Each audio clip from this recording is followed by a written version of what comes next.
வணக்கம் and welcome to Sanghis cafe. இன்றைக்கி நம்ம சாஃப்ட் சப்பாத்தி அண்ட் பன்னீர் மசாலா எப்படி செய்யலான்னு பார்க்கலாம். வாங்க வீடியோக்குள்ளே போகலாம். இதுக்கு பார்த்தீங்க 150 கிராம் பன்னீரை மீடியம் சைஸில் கட் பண்ணி வச்சுருக்கேன். இந்த பன்னீரை நம்ம ரோஸ்ட் பண்ணி எடுக்க போகிறோம். அதுக்கு முன்னாடி நம்ம இதில் மசாலா ஆட் பண்ணிக்கலாம். 1/2 ஸ்பூன் மஞ்சத்தூள் ஆட் பண்ணிக்கிறேன். 1 ஸ்பூன் சில்லி பவுடர், இதெல்லாம் ஆட் பண்ணிட்டு மிக்ஸ் பண்ணி விட்டுருங்க. சரியாக ஸ்பூனில் மிக்ஸ் பண்ண வரல, அதனால நான் ஹேண்ட் யூஸ் பண்ணி இதை மிக்ஸ் பண்ணி விட்டுறேன். ஸோ இது நல்லா மிக்ஸ் ஆனோடனே ஒரு 10 மினிட்ஸ் நம்ம இதை அப்படியே இந்த மசாலா ஊறுறதுக்கு அப்படியே வச்சிடலாம். அதுக்கு முன்னாடி நம்ம கடலை மாவை ரோஸ்ட் பண்ணி எடுத்துடலாம். கிரேவியில் கடலை மாவை நம்ம ஆட் பண்ண போகிறோம். அதனால் நான் கடலை மாவை 2 ஸ்பூன் போட்டு வறுத்து எடுத்துடுறேன். அந்த பன்னீர் ஒரு 10 மினிட்ஸ் ஆகுங்க, அது ஃபுல்லாக கோட்டிங் மேக்னேட் ஆகிறதுக்கு. அதுக்குள்ளேயே நம்ம இந்த கடலை மாவை வறுத்துடலாம். ஸோ ஃப்ளேமில் வச்சு ஒரு 4 மினிட்ஸ்க்கு இதை ரோஸ்ட் பண்ணி நம்ம எடுத்துடலாம். இப்போ இது நல்லா ரோஸ்ட் ஆகிடுச்சு. இப்போ நம்ம ஒரு பவுலில் ட்ரான்ஸ்ஃபர் பண்ணி வச்சிடலாம். இதை நம்ம கிரேவியில் ஆட் பண்ண போகிறோம், அதனால் இது செப்ரேட்டாக நம்ம வச்சிடலாம். இப்போ பன்னீரை நம்ம ரோஸ்ட் பண்ணி எடுத்துடலாம். ஸோ நான் இதில் கொஞ்சமாக பட்டர் ஆட் பண்ணிக்கிறேன். இந்த பட்டர் நல்லா மெல்ட் ஆகட்டும். நீங்கள் பட்டர் இல்லைன்னா கீ கூட இதை ஆட் பண்ணிக்கலாம். ஸோ ஏன்னா பன்னீர் நம்ம பட்டரு இல்லை கீயில் ரோஸ்ட் பண்ணி எடுத்தோன்னா அதோடய ஃப்ளேவர் ரொம்ப நல்லா வரும். அதனால் நீங்கள் பட்டர் இல்லை கீ யூஸ் பண்ணிக்கலாம் இதில். ஸோ இது நல்லா மெல்ட் ஆகிட்டோம். ஸோ நல்லா மெல்ட் ஆகிடுச்சு. இப்போது இந்த பன்னீர் க்யூப்ஸை நம்ம இதில் ஆட் பண்ணிட்டு ரோஸ்ட் பண்ணி எடுத்துடலாம். ஒரு கோல்டன் ப்ரௌன் வர வரைக்கும் நம்ம இதை ரோஸ்ட் பண்ணி எடுத்துடலாம். பன்னீர் நல்லா ரோஸ்ட் ஆகிடுச்சு, நல்லா கோல்டன் ப்ரௌன் வந்திருக்கு. இப்போ நம்ம கிரேவி செஞ்சிடலாம். கொஞ்சமாக ஆயில் ஆட் பண்ணிக்கோங்க. ஆயில் நல்லா ஹீட் ஆகட்டும். ஹீட் ஆகணுன்னே ஒரு 1/4 டீஸ்பூன் ஜீரகம் ஆட் பண்ணிக்கலாம். ஜீரகம் நல்லா பொரிஞ்சு வரட்டும். ஜீரகம் நல்லா பொரிஞ்சோடனே ஒரு இலை, 4 கிராம்பு, ஒரு சின்ன பட்டை, 2 வரமிளகா, உங்கள்கிட்ட நீட்டு வரமிளகா இருந்தால் கூட நீங்கள் அதில் ஆட் பண்ணிக்கலாம்.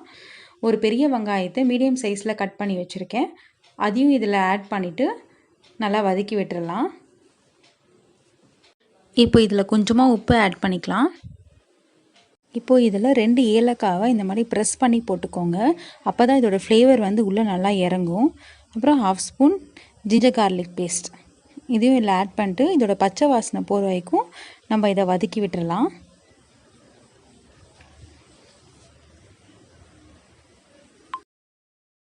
ஆனியன் நல்லா ஃப்ரை ஆனோடனே இதில் 1 ஸ்பூன் சில்லி பவுடர், 2 ஸ்பூன் தனியா பவுடர், 1/2 ஸ்பூன் மஞ்சத்தூள், இதெல்லாம் ஆட் பண்ணிவிட்டு கொஞ்சம் மிக்ஸ் பண்ணி விட்டுருங்க. அப்புறம் நம்ம இந்த கடலை மாவை ரோஸ்ட் பண்ணி வச்சுருக்கோம்ல, அதையும் இதில் ஆட் பண்ணிக்கலாம். அதையும் இதில் ஆட் பண்ணிவிட்டு நல்லா மிக்ஸ் பண்ணி விட்டுடலாம். இப்போ இதில் கொஞ்சமாக தண்ணி ஊற்றிட்டு நம்ம இதை கொதிக்க விடலாம். ஸோ இந்த கடலை மாவு நல்லா வெந்து வந்திருக்கு. இப்போ ஒரு தக்காளியை பொடிசாக வெட்டி வச்சுருக்கேன், அதையும் இதில் ஆட் பண்ணிவிட்டு மிக்ஸ் பண்ணி விட்டுடலாம். இப்போ இதில் தேவையான அளவுக்கு தண்ணி ஆட் பண்ணிவிட்டு கொஞ்சம் மிக்ஸ் பண்ணி விடலாம். இது ஒரு 5 நிமிஷத்துக்கு கொதிக்கிட்டோம் இது. ஸோ மசாலா நல்லா கொதித்து வந்துருச்சு. இப்போ பன்னீரை ஆட் பண்ணிக்கலாம். அதில் இருக்க பட்டரையும் சேர்த்து நம்ம ஆட் பண்ணிக்கலாம். அப்போ தான் அதோடய ஃப்ளேவர் ரொம்ப நல்லா வரும். இன்னும் ஒரு 2 மினிட்ஸ்க்கு நம்ம இதை கொதிக்க விடலாம். அப்போ தான் இந்த மசாலா எல்லாம் நம்ம பன்னீருக்குள்ளே நல்லா இறங்கும். ஸோ அவ்வளோதாங்க, லாஸ்ட்டாக கொத்தமல்லி போட்டு மிக்ஸ் பண்ணி விட்டுடலாம். பன்னீர் மசாலா ரெடி ஆகிடுச்சு. நெக்ஸ்ட்டு சாஃப்ட் சப்பாத்தி எப்படி செய்யலான்னு பார்க்கலாம்.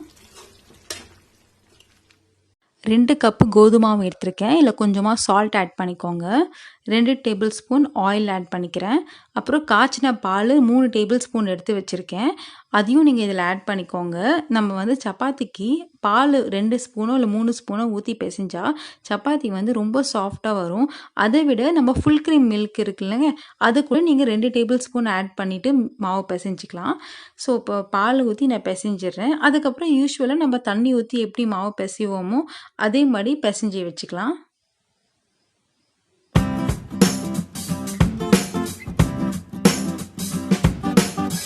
நல்லா பிசைஞ்சி வச்சுட்டாங்க. இதுக்கு மேலே 1 ஸ்பூன் அளவுக்கு எண்ணெய் ஊற்றிட்டு மேலே நல்லா தடவி விட்டுட்டு இப்போ இதை மூடி வச்சிடலாம்.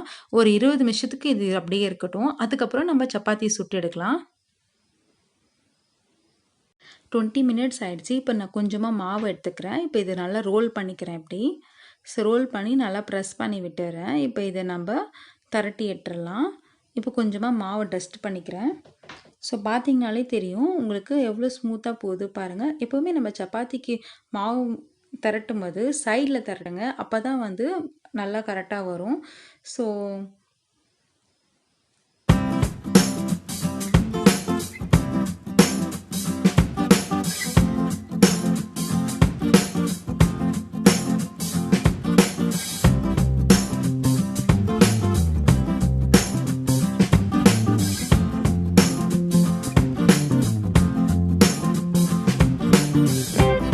கல் ஹை ஃப்ளேமில் வச்சுக்கோங்க. நல்லா ஹீட் ஆகட்டும். இப்போ இந்த சப்பாத்தி இது மேலே போட்டுக்கலாம்.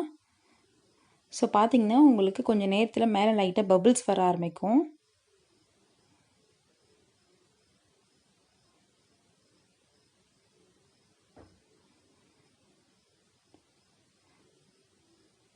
ஸோ நல்லா பபிள்ஸ் வந்துடுச்சு. இப்போ நம்ம இதை திருப்பி போட்டுடலாம். ஸோ இப்போ மேலே லைட்டாக நம்ம ஆயில் அப்ளை பண்ணிக்கலாம். ஸோ சப்பாத்திக்கு எப்போவுமே வந்து நம்ம சைடில் ப்ரெஸ் பண்ணி விடணும்.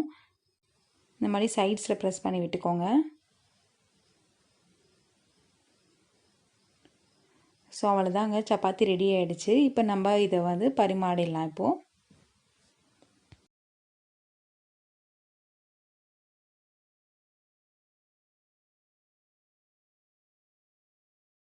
ஸோ சாஃப்டான சப்பாத்தி ரெடி ஆகிடுச்சு. அது கூடவே பன்னீர் மசாலாவும் ரெடி ஆகிடுச்சு. உங்களுக்கு இந்த வீடியோ பிடிச்சிருக்கும்னு நினைக்கிறேன். ஸோ மறக்காமல் சப்ஸ்கிரைப் பண்ணுங்கள், லைக் பண்ணுங்கள், கமெண்ட் பண்ணுங்கள் அண்ட் ஷேர் பண்ணுங்கள். தேங்க்யூ.